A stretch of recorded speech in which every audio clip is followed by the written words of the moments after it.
Welcome to the Indie Beacon Show, where readers can discover great new indie authors. Find us on all major podcast systems and YouTube. Join Mary Ann Faremouth on today's show.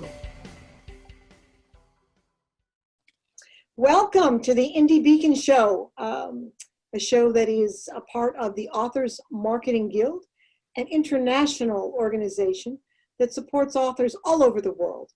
My name is Mary Ann Faremouth. I'm your host for this evening. And tonight I have distinct honor and pleasure of interviewing an amazing woman. This woman is what I would consider a multi-dimensional professional. She's not only an American violinist, a songwriter, a recording artist, but she's also an author. And she's an author that is writing books that are so necessary for these times. Help me introduce my friend and co-author, Alicia Previn, also known as the lovely Previn. Welcome, Alicia. Thank you very much. Thanks for having me. Great to be here. Alicia's written. Multifaceted. Does that mean I'm like a Picasso painting? I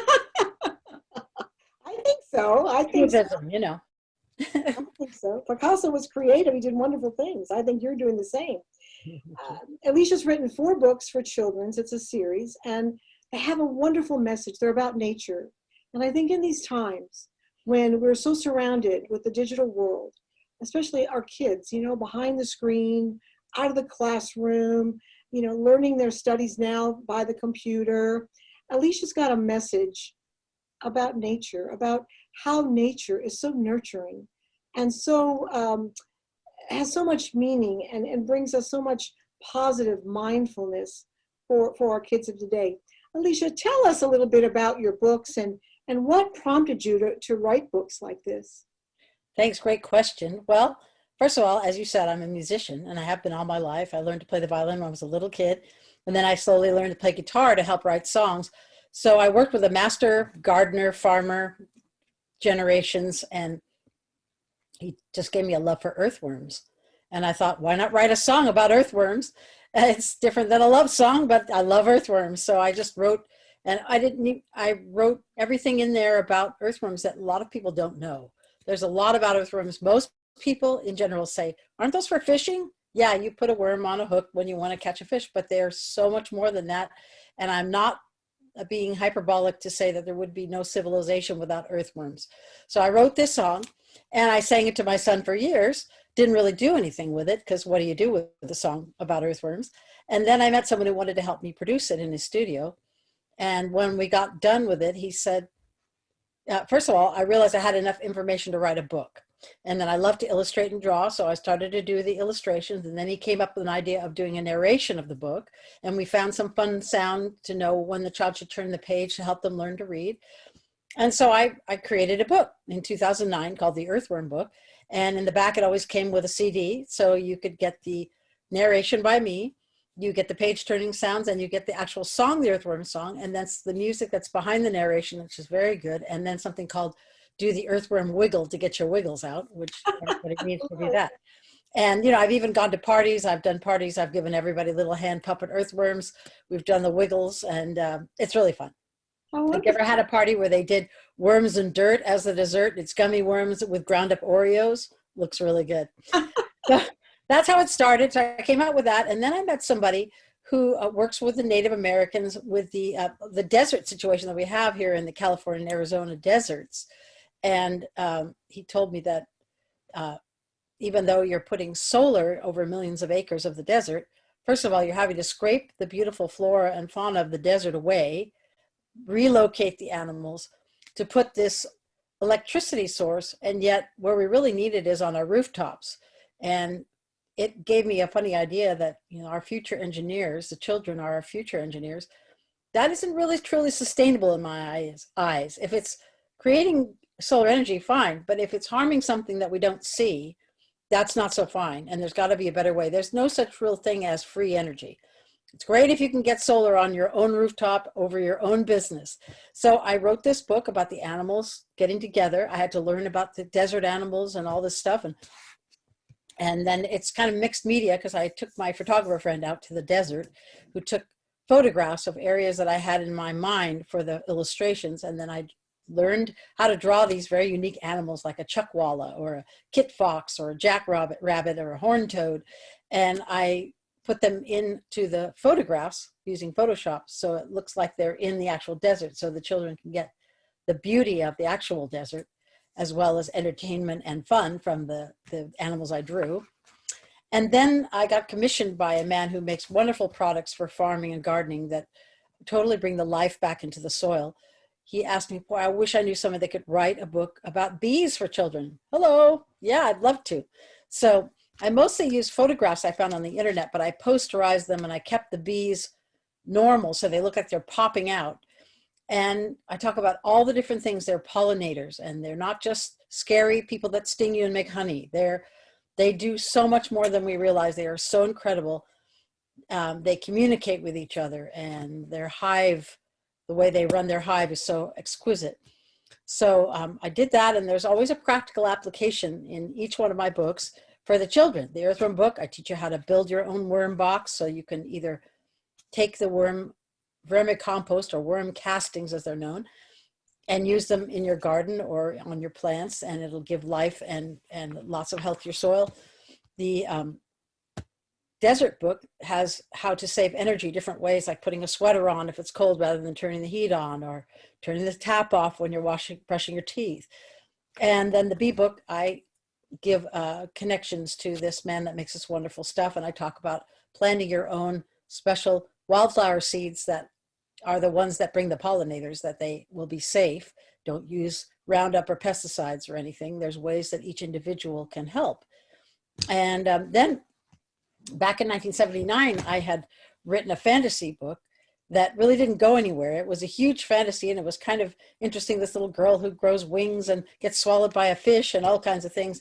Then I realized I needed to rework it. So I created it into something that it's the fantasy takes this little girl, they're on vacation. She finds out that she has to move. And I don't know about you, but I've had to move way too many times in my life. And now, as you said, children are dealing with being behind screens all the time, stressed out, don't get to hardly go outside. They can't be with their friends. They can't do normal kid things to be kids.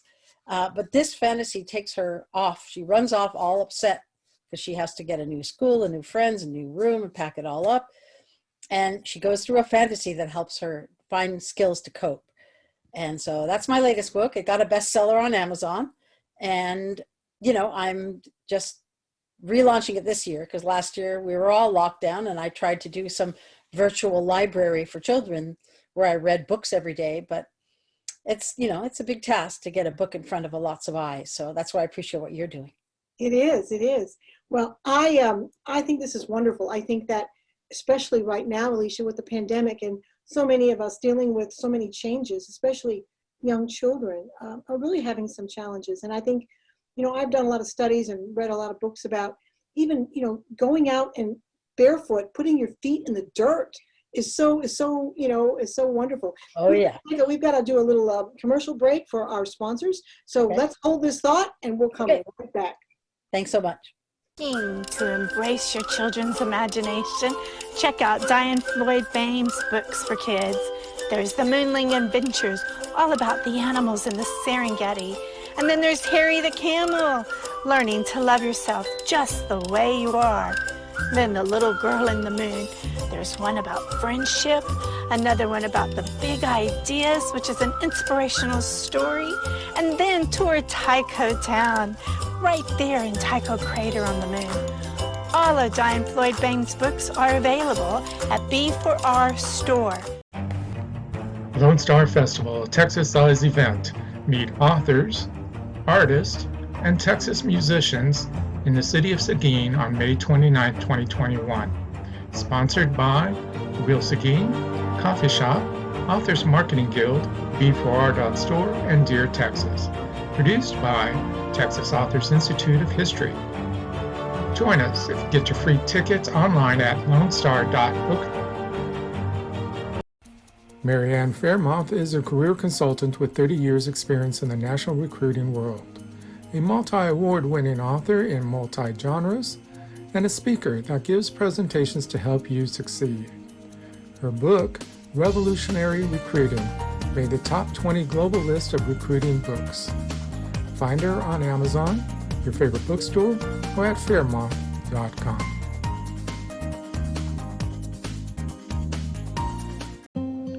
Lone Star Festival, where Texas authors, artists, and creatives come together for a Texas-sized event.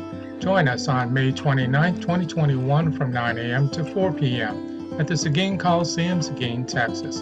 Free for everyone. Produced by Texas Authors Institute of History. Sponsored by B4R.store, Authors Marketing Guild, and the City of Seguin. More information at lonestar.bookfestival.network. Welcome to the Indie Beacon Show, where readers can discover great new indie authors. Find us on all major podcast systems and YouTube. Join Mary Ann Faremouth on today's show. Welcome back to Indie Beacon Show. Tonight, we have the honor to speak to an amazing author. Her name is Alicia Previn, and we've been talking about the series of children's books Alicia has written. There are 4 of them, and she's gone into detail about the first 3, and the most recent one, What Paradise Found, is a really interesting book because it's a fantasy book for a child. But how wonderful that she's launched this book at this time when so many kids are struggling with moves and disorientation and changes. Alicia, welcome back, and tell our audience a little bit about this last book, What Paradise Found, and how you feel it might help kids these days with all the changes they're dealing with. Certainly. Yes, the book, What Paradise Found, there it is a book it's a fantasy, but it is actually a practical thing too, because I've had to move a lot of times in my life, and nature has always been something that I am in my happy place. If I'm a little upset or irritated or something's happening, next thing I know, my hands are in the soil. And, you know, I've met a lot of parents, and I've talked to them. In fact, one parent had 2 children that were completely opposite. One was happy with her little iPad and her screens all day. The other one wanted to go outside and dig in the mud and, you know, play outside. I said, that's wonderful. Give her a bus tray and put compost in it, or sand, or anything. I mean, that's you need to nurture that. There's nothing wrong with it. And the whole idea of a book like this is to help children have some skills to cope with the stress that they're going through. They're going through a lot of stress and a lot of unknowns. We're all, you know, it's hard to make a plan. It's hard to know what's going to happen next.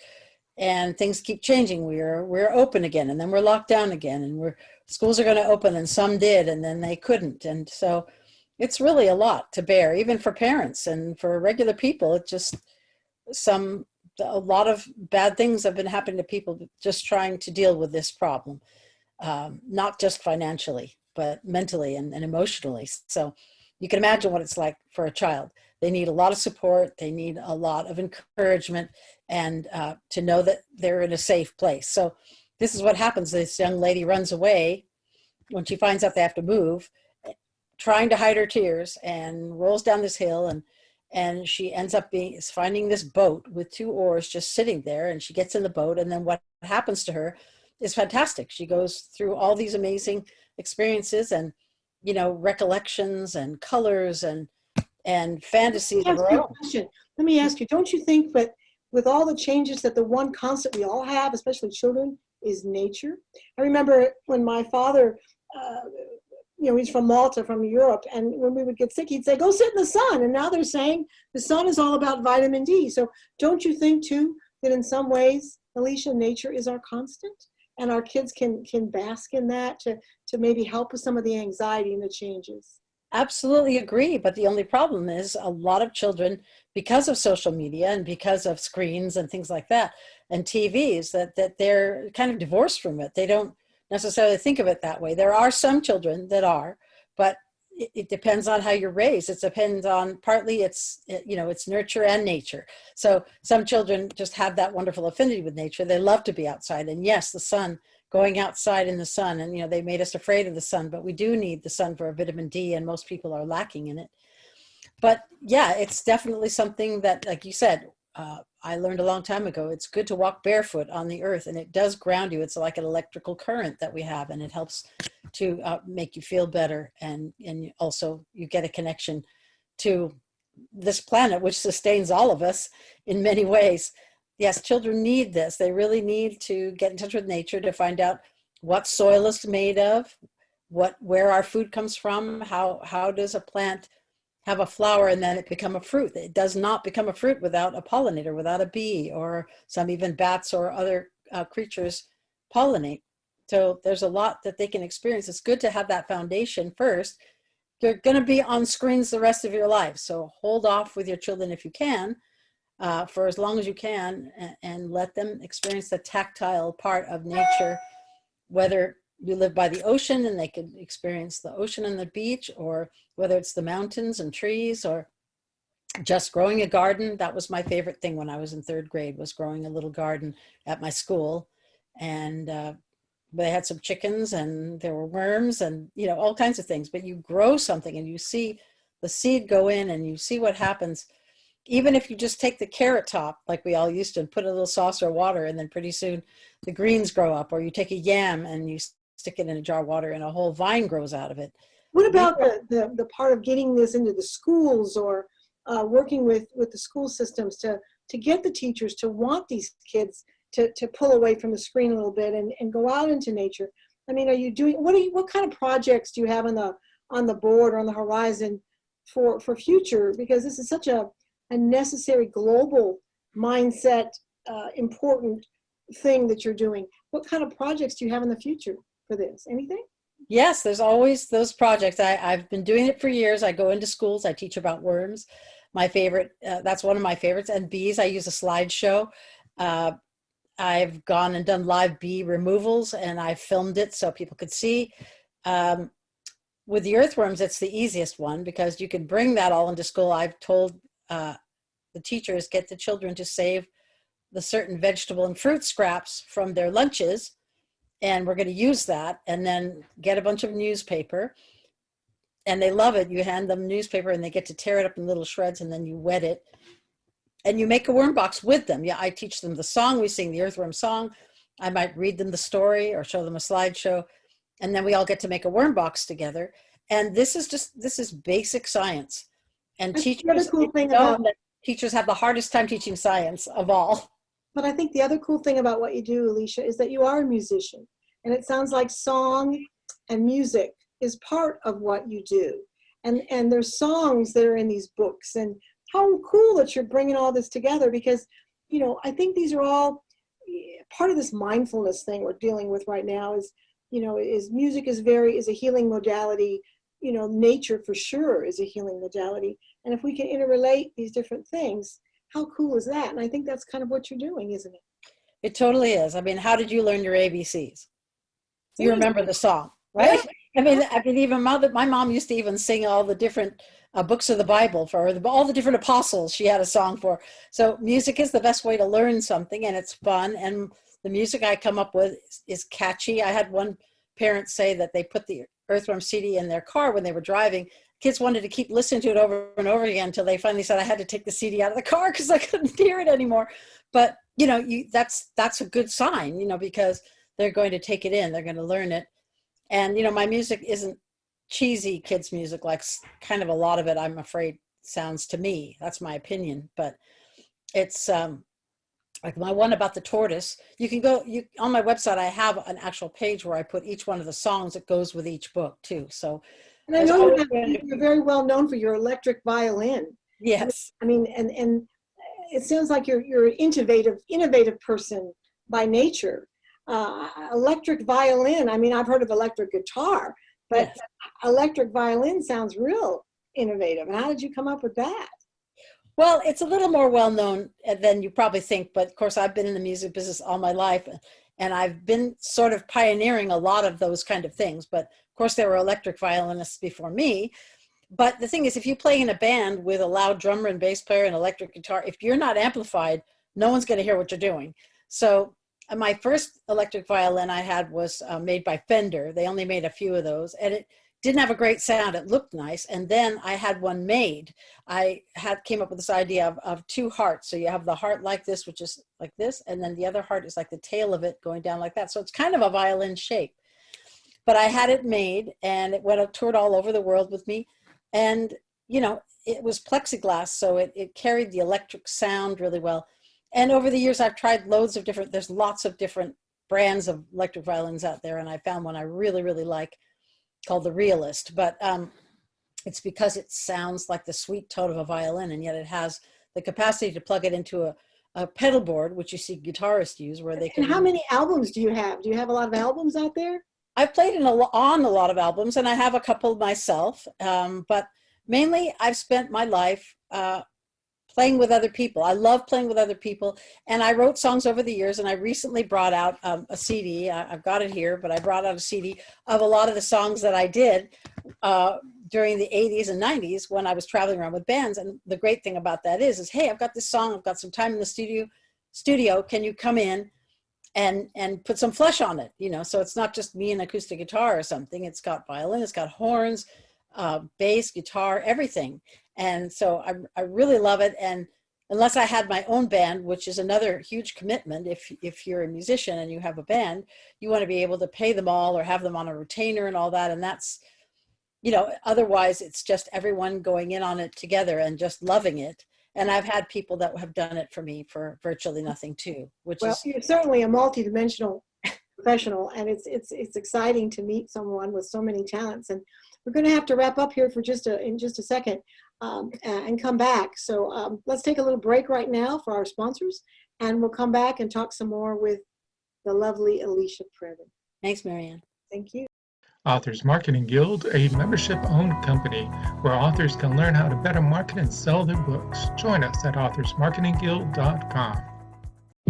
Factor 7, the newest thriller by author J.D. May, will keep you turning the pages with mystery, betrayal, lies, and infidelity. Ripped from the headlines, Factor 7 follows two prominent doctors who uncover a clandestine plot to spread a bioweapon with a 98% mortality rate. Journey with them as they experience a world of murder, power, intrigue, and corruption, where it becomes deadly clear that exposing the truth is just as dangerous as the weapon they seek to expose. Publishing marketing package for authors. A $1,500 value, save 40% now. Includes a 6-piece marketing kit of 250 bookmarks, 250 business cards, 250 postcards, 1 table banner, 1 table runner, and 50 download cards, plus book cover design, ebook creation, PDF setups, upload to Ingram Spark, scroll placement, video commercial, and interview on IBS, plus much more. Email bourgeoismedia@outlook.com for details or bourgeoismedia.com. Hi, I'm Mel Greenberg, author of Running with Our Eyes Closed, book 1 in the Empty Nested series. To the world, Samantha has the perfect life. 3 wonderful children, a loving husband, so she thought, and a life split between Dallas and Italy. When her youngest leaves for college, it all comes crashing down, forcing Samantha to re-examine everything. Over 7 days in one of the most romantic countries in the world, Samantha faces the past she thought she'd overcome and begins to redefine her role as a woman, a wife, and a mother. Hello, I am the author Denise Bryson. My first book is The Things That Cross My Mind, Inspirational Poetry with Life Lessons. And then my audio book is Love's Reality. And it is also inspirational poetry with a jazzy flair. And then my new book is The Sex, the Lies, and the Soul Ties. They're really short stories written from a poetic expression. And then I have my first children book series, the Blinky series, which the first book is called Meet the Coins, and it is both in English and Spanish. And then the new book From Coins to Bills. I am the author, Denise Bryson. Welcome to the Indie Beacon Show, where readers can discover great new indie authors. Find us on all major podcast systems and YouTube. Join Mary Ann Faremouth on today's show. Welcome back to the Indie Beacon Show. My name is Mary Ann Faremouth, and I'm the host for this segment. We're going to visit again with the lovely Alicia Previn, or Lovely Previn. Alicia's written 4 wonderful books for children about nature. She's also a songwriter, musician, violinist. And we've been talking about her books. Alicia, these books are so necessary for what we're all going through right now, especially these young children with so much change and anxiety and fear and challenge. Where can people find these books? I mean, I'm sure you're on Amazon and Barnes and Noble, but are they pretty, just Google your name, or how do people find these books? Yes, they're all, I mean, I'm an indie publisher. My publishing company is called Tortoise Brand. There's a little tortoise. And aliciaprevin.com. That's my website right there. My name, aliciaprevin.com. So you can go there, and there's a menu item called books, and all the books, there's a little synopsis of each book, and you can click on the book and it'll take you to probably Amazon. So that's probably the best, but I'm sure if you Googled it, you would find the books. That wouldn't be a problem if you don't, that's just the usual outlets. Now the Tortoise book and What Paradise Found, I had them published. Again, it's self-publishing, but it's print on demand. And I used a company called Ingram Books, or Ingram Spark. And when you sign up with them, you can have it distributed all over the world. So you can get those two books. If you were in India and you had rupees, you could go and buy it online. Or if you're in Russia or wherever you are all over the world, you can buy it. So that, that's the good thing about using these print on demand companies as well. And yeah, so that's it. And there's music there, there's videos. You can subscribe to the website and get emails from me. There hasn't been a lot going on this last year for obvious reasons, but I was doing shows, 2 or 3 times a month, and people were, able to see where and come along, but not at the moment. Well, I think that's changing. I think hopefully 2021 will be a lot more positive and progressive for all of us. And I just think that the message that you have in your books, Alicia, is just so necessary and so helpful right now. It's just a wonderful, wonderful expression of how to deal with change and challenge and the earth and nature. And are you really active on social media? I mean, Facebook. I mean, what kinds of social media are you on that we could connect with you on? Yeah, I'm on most everything. I'm on Facebook. I have a few different pages. I have a Tortoise Brand page. I have something called The Art of the Story, where I was doing lots of reading and just different projects to try and help micro schools and homeschools come up with ideas and give the parents a relief, perhaps. I have a band page called Lovely, aka Alicia Previn. I'm also on Instagram, Alicia Previn. I'm on LinkedIn, and I was on Twitter, but I don't know. I'm just kind of cutting it down to just a few that are most necessary. But you can find me. All right. I think we all, as authors, need to connect with Alicia. I think we all have lots to learn, and we can share with the kids in our lives to help them deal with all the challenges. And if you had to give an author that's thinking about writing one line or one suggestion with all you've been through in your journey, what would you tell them? That it's best to be childlike yourself. I think if you're childlike yourself and you have a wonder with everything, you see the world as something beautiful and changing and wonderful. That's one thing I would say. It depends on what's in your heart for a book. People have lots of ideas, but children have short attention spans. So, you got to keep it lively and fun. I have loads of other books I have in mind, but I'm going to start them pretty soon here. All right. Well, it's been a pleasure, Alicia, and I'm so thrilled to have met you. And for all the authors that are listening, and all of the friends of the authors that might be listening, please look up Alicia Previn and look up her books. And also keep in mind that Authors Marketing Guild, Indie Beacon, is an association that really tries to advance the craft of writing. And we all, as members of this organization, really want to help each other become the best we can be. So look into Authors Marketing Guild and Beacon Show. And again, I thank you, Alicia, and we hope to see you again. Thank you so much. Appreciate it very much. You're welcome. Thank you for watching or listening to the Indie Beacon Show, produced by Beyond Bourgeois for the Authors Marketing International LLC. Copyright 2021. Voiceover by Beyond Bourgeois. If you would like to be a sponsor of the show, please email us at authorsmarketing@outlook.com. If you would like to be on the show, please complete the form found on our website at indiebeacon.com.